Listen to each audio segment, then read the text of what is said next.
Bismillahirrahmanirrahim. Assalamualaikum warahmatullahi wabarakatuh.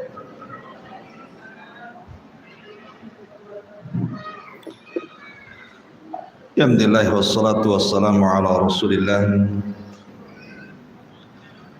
wa ala alihi wa sahbihi wa mawalah wa la hawla wa la quwwata illa billahi wa ba'd. Alhamdulillah, di pagi hari ini kita bisa duduk untuk bertalabul ilmi dan kajian di pagi hari ini meneruskan kajian Arba'in Nawawi dan kita masuk pada hadis ke-23.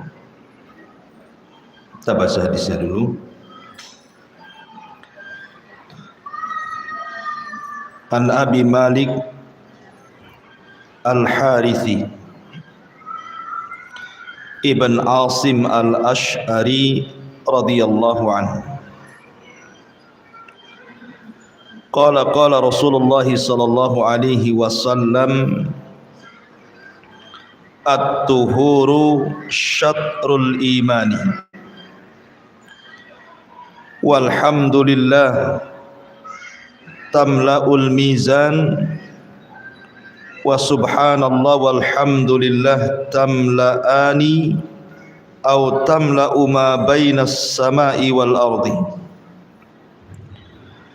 was-salatu nurun was-sadaqatu burhanun was-sabru diya'un wal Qur'an hujjatun laka aw 'alaika kullu nas yaghdu fabai'un nafsa famu'tikuha aw mubikuha rawahu Muslim. Dari Abi Malik Al-Harithi Ibn Asim Al-Ash'ari radhiyallahu anhu. Abi Malik ini termasuk dari orang-orang Ansar dan dia seorang Ash'ari, artinya dari kabilah yang berasal dari Yaman. Dan kabilah Ash'ari berasal dari Yaman itu terkenal bacaan Al-Quran. Sampai-sampai Nabi SAW kalau dalam pertempuran dan di malam hari apabila melewati pasukan perang, maka Nabi selalu mengatakan inni a'lamu aina maudi al-ash'ariyin. Aku tahu di mana letak istirahatnya pasukan dari kabilah Ash'ari. Kenapa Nabi SAW mengetahui padahal malam-malam dan tidak kelihatan? Karena kebiasaan sahabat dari kabilah Asy'ariyin kalau malam senantiasa salat malam dan mengeraskan bacaan Qur'annya, dan punya suara khusus, keindahan suara yang luar biasa kabilah Asy'ariyin. Salah satu sahabat yang dipuji karena bacaan Qur'annya adalah Abu Musa. Abu Musa itu dari Asy'ari. Sampai-sampai Nabi SAW mengatakan suaramu seperti suara taranumnya Daud ketika membaca Zabur. Intinya kabilah Asy'ari ini memang terkenal bacaan Qur'annya. Lah Abi Malik Al-Harith ini dia seorang Yamani, orang Yaman, kabilahnya Asy'ari, dan dia meriwayatkan hadis dari Nabi SAW sebanyak 27 hadis yang sampai kepada kita. Dan beliau meninggal di zaman kekhilafahan Umar ibn al-Khattab radhiyallahu anhu. Itu biografi sedikit dari Abi Malik Al-Harith bin Asim Al-Asy'ari radhiyallahu anhu. Taib. Beliau mengatakan, aku mendengar Nabi sallallahu alaihi wasallam bersabda, At-tuhuru syatrul iman, bahwa bersuci itu separuh daripada iman. Kalimat at-tuhur, kalimat bersuci, maksudnya bersuci dari apa? Tentu yang paling besar adalah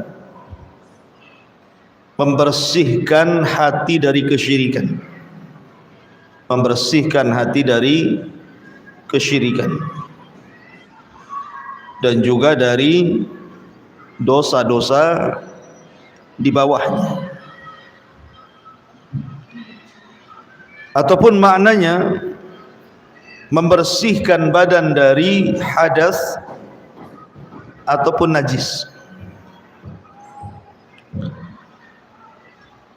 Makanya selalunya kalimat at-tahur digandingkan dengan salat, seperti dalam hadis ini. At-tahur digandingkan dengan salat. At-tahuru syatrul iman was-salatu nurun, dan salat cahaya. Berarti yang dimaksud at-tahur di sini artinya membersihkan badan dari hadas ataupun najis, baik dengan air ataupun dengan tanah. Maksudnya tayamum. Kemudian Rasul mengatakan walhamdulillah, dan ucapan alhamdulillah tamlaul mizan, bisa memberatkan timbangan. Ada sebuah hadis yang sering kita dengar, kata Nabi sallallahu alaihi wasallam, kalimatani khafifatani ala lisani thaqilatani fil mizani habibatani ala rahmani subhanallah wa bihamdihi subhanallahil azim.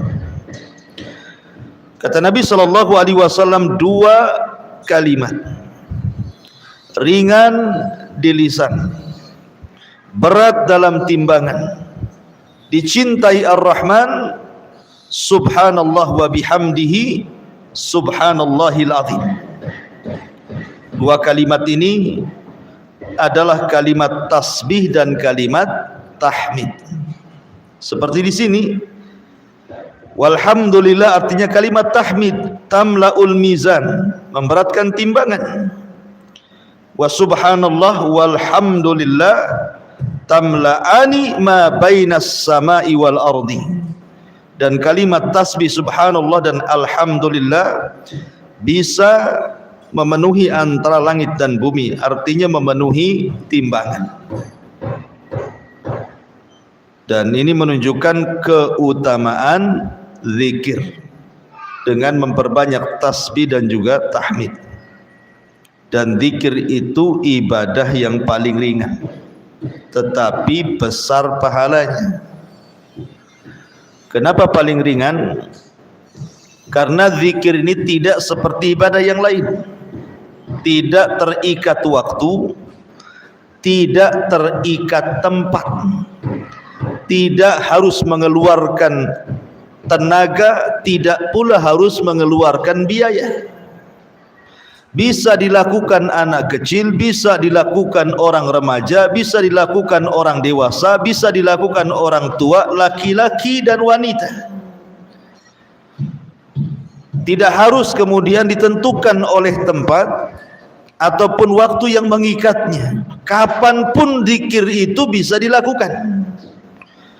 Ibu bisa zikir sambil jalan, ibu bisa zikir sambil ke pasar, ibu bisa zikir sambil masak, ibu bisa zikir sambil tidur.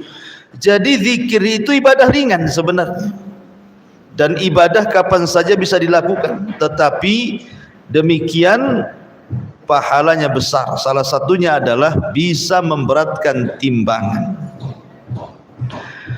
Kemudian Adapun tasbih dengan tahmid, bedanya apa tasbih dengan tahmid itu? Kalau tasbih itu membersihkan segala sifat-sifat yang kurang bagi Allah. Tetapi kalau tahmid menetapkan sifat-sifat yang terpuji bagi Allah. Jadi kebalikannya.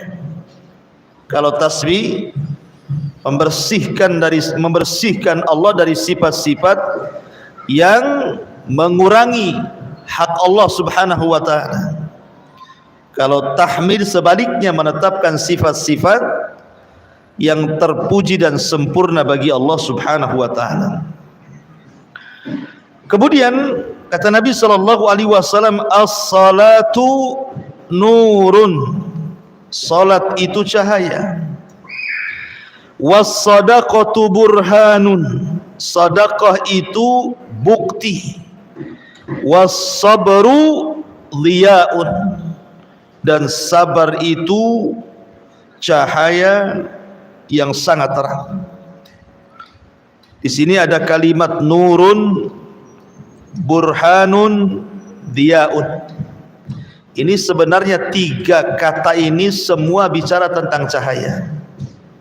Jadi arti nur ya cahaya, burhan juga cahaya, dia juga cahaya. Lalu apa bedanya tiga cahaya ini? Kalau nur itu cahaya tetapi membawa ketenangan, itu disebut nur. Cahayanya membawa ketenangan. Tetapi kalau dia itu cahayanya membawa rasa panas. Makanya cahaya matahari dengan cahaya bulan itu beda.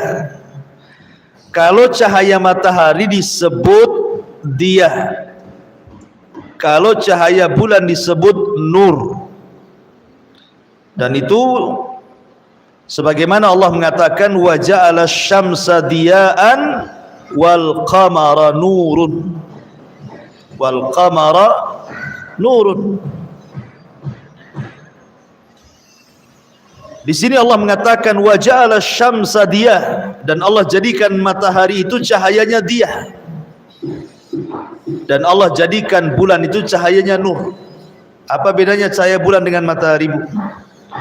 Kalau cahaya bulan tidak ada rasa panas, tenang kita ini kan. Kalau berjalan di malam hari sedang bulan purnama, nyantai saja kita jalan kan, tidak perlu bawa payung untuk supaya membentengi cahaya bulan dengan kita. Yang ada kita menikmati dengan cahaya itu. Itulah sholat. Cahayanya itu membawa ketenangan seperti cahaya bulan. Kalau sabar itu disebut dia, cahayanya membawa panas seperti cahaya matahari. Kalau seandainya ibu siang-siang itu ya ada matahari terik, kemudian kita berjemur itu terasa panas. Bahkan ada orang yang tidak sanggup sehingga harus pakai payung untuk membentengi dia dan cahaya matahari. Artinya kenapa sabar itu diibaratkan cahaya matahari? Karena sabar itu perlu adanya taat, harus adanya pengorbanan, susah, sedih, capek gitu ya. Makanya cahayanya seperti cahaya matahari. Tetapi kalau burhan itu hasil daripada cahaya matahari. Tidak harus kemudian kita berpanas-panasan. Seperti umpamanya kita berada di sebuah rumah tanpa ada listrik, tetapi cahaya mataharinya sampai ke rumah kita. Itu disebut burhan. Itu secara bahasa ya. Tetapi di sini yang dimaksud as-salatu nurun, salat itu cahaya, maknanya apa? Salat itu cahaya yang menerangi jiwa manusia, dan dengan cahaya itu manusia tidak disesatkan dalam perjalanan dunianya. Jadi cahaya di sini maksudnya hidayah. Tidak akan tersesat kalau orang salat itu berjalan di dunia, karena ada cahaya yang menuntunnya. Dan biasanya orang yang sholat itu ada cahaya di wajahnya, dan orang yang tidak sholat itu suram biasanya wajahnya. Bukan hanya di dunia, sholat itu juga akan menerangi kuburannya.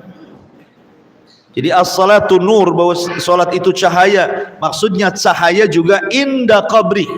Ketika dia masuk ke dalam kubur, maka kuburnya akan terang dan bercahaya. Bukan hanya itu saja, as-salatu nur, cahaya di sini maksudnya juga cahaya yang bisa menerangi saat kita menyeberangi titian siratal mustaqim. Maka nanti kita akan diberikan cahaya untuk menyeberangi titian itu. Semakin banyak sholat di dunia, maka semakin besar cahayanya untuk modal menyeberangi titian siratal mustaqim. Itulah yang dimaksud as-salatu nur, sholat itu cahaya. Kemudian was-sadaqatu burhan, sedekah itu bukti. Sedekah itu adalah bukti keimanan. Artinya orang kalau bakhil, tidak mau bersedekah, dipertanyakan imannya, karena itu bukti masalahnya. Kayak orang ngaku-ngaku gitu ya, kan harus ada buktinya. Kalau seseorang ngaku-ngaku beriman, kalau tidak bersedekah berarti belum terbukti.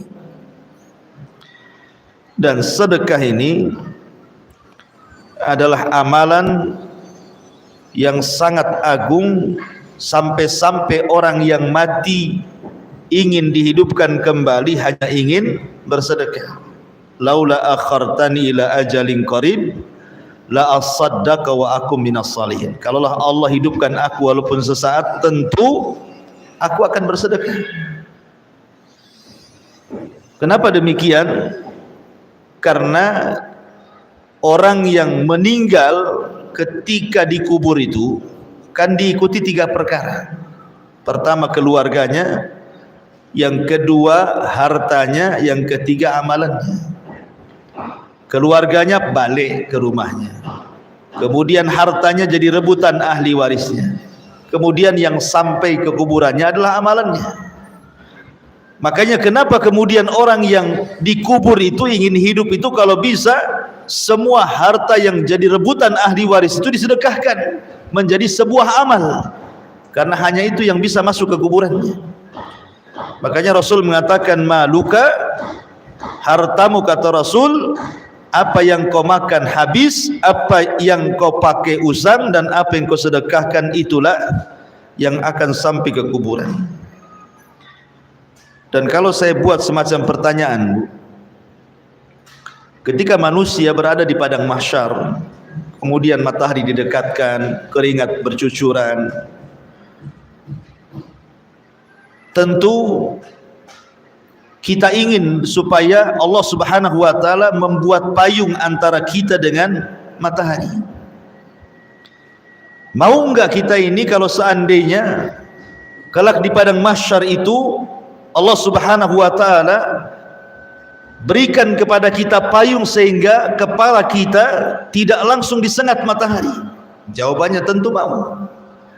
Maka para ulama mengatakan kalau begitu bersedekah, karena sedekah itu adalah payung antara kita dengan matahari di padang mahsyar.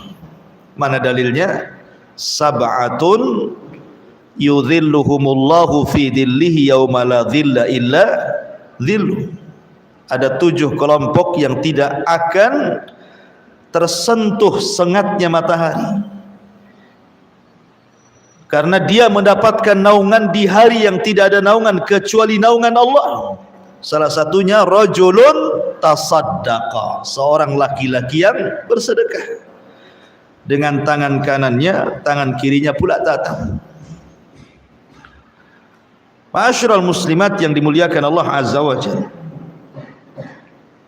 kalau ada orang yang bertanya, orang ini banyak masalah, masalahnya banyak sekali, terkadang ada masalah itu tidak tahu penyebabnya, tahu-tahu ada saja masalah itu, dan masalahnya tidak berhenti terus menerus.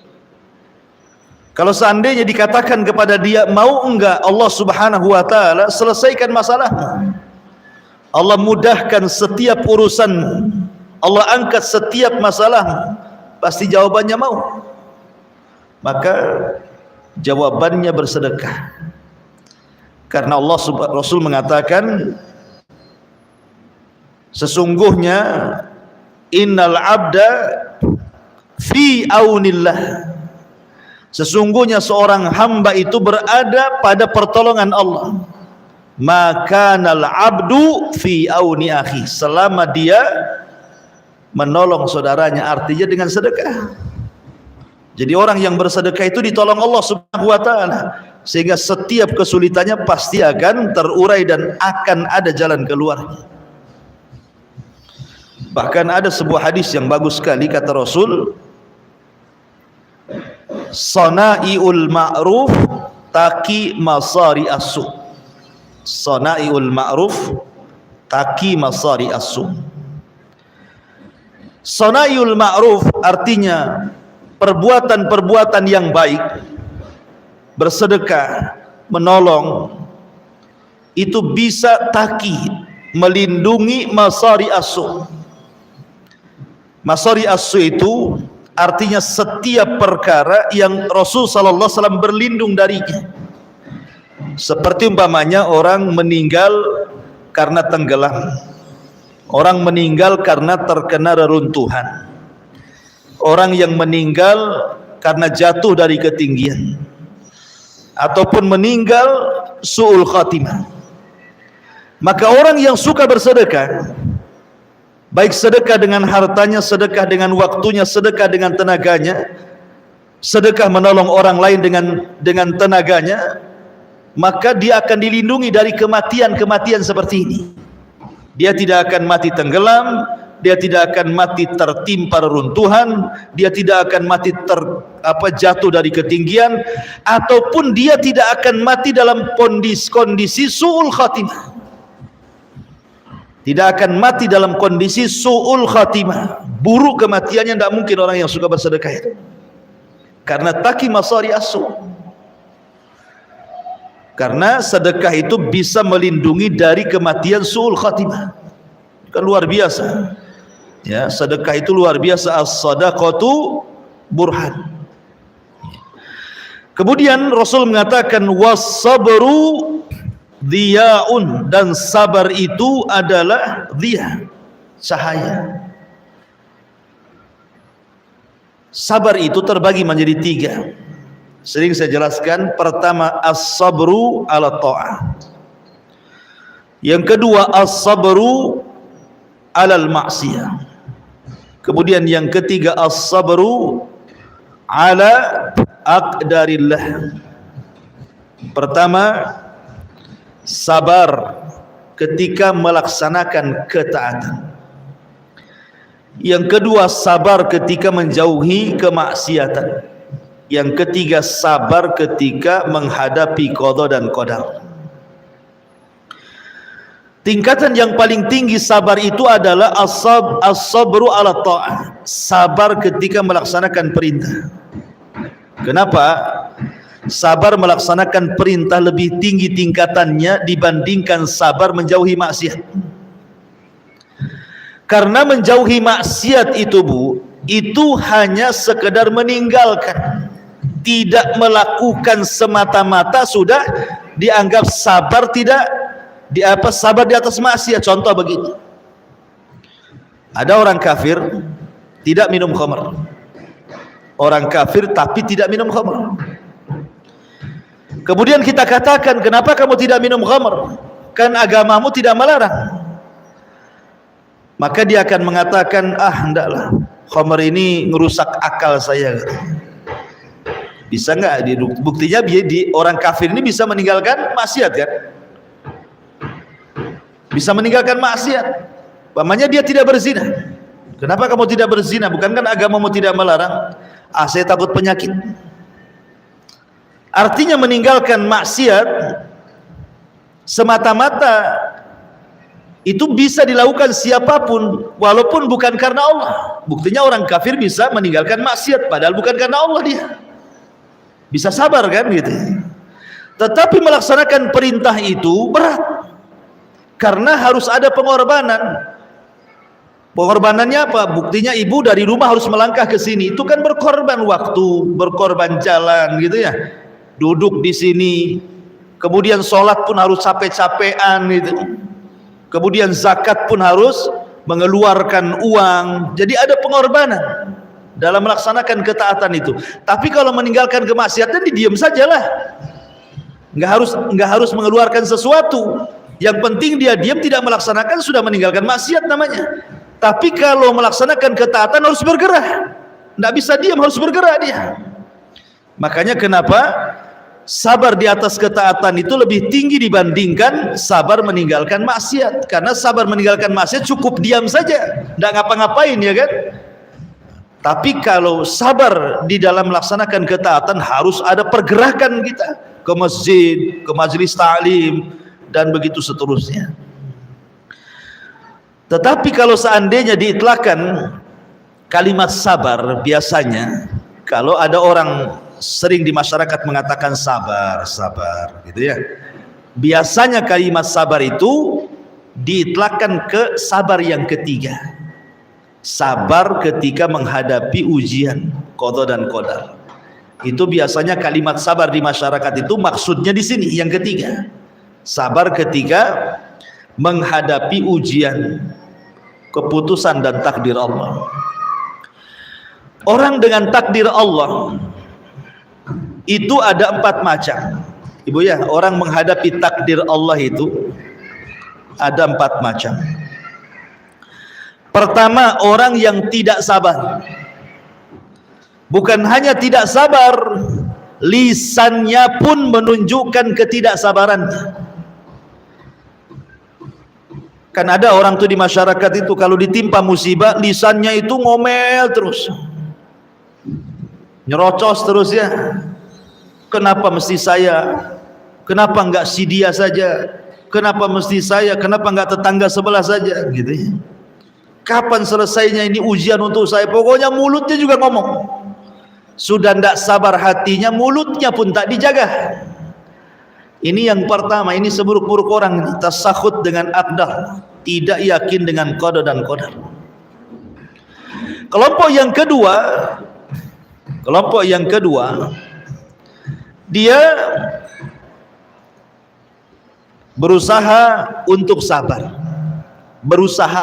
sabar, tetapi hatinya tidak redha. Hatinya itu tidak redha, kalau disentuh sedikit saja ngomong semua. Ya, jadi ada orang yang nampaknya sabar, tapi hatinya itu tidak redha ketika ditimpa musibah. Sebab kalau disenggol, semua keluar nanti omongannya itu. Ada orang kayak gitu kan, dia disabar-sabari, tapi kalau sekali ada orang curhat, dia pun keluar semua isi hatinya. Nah, ini tingkatan yang ya lebih rendah daripada yang pertama. Ya.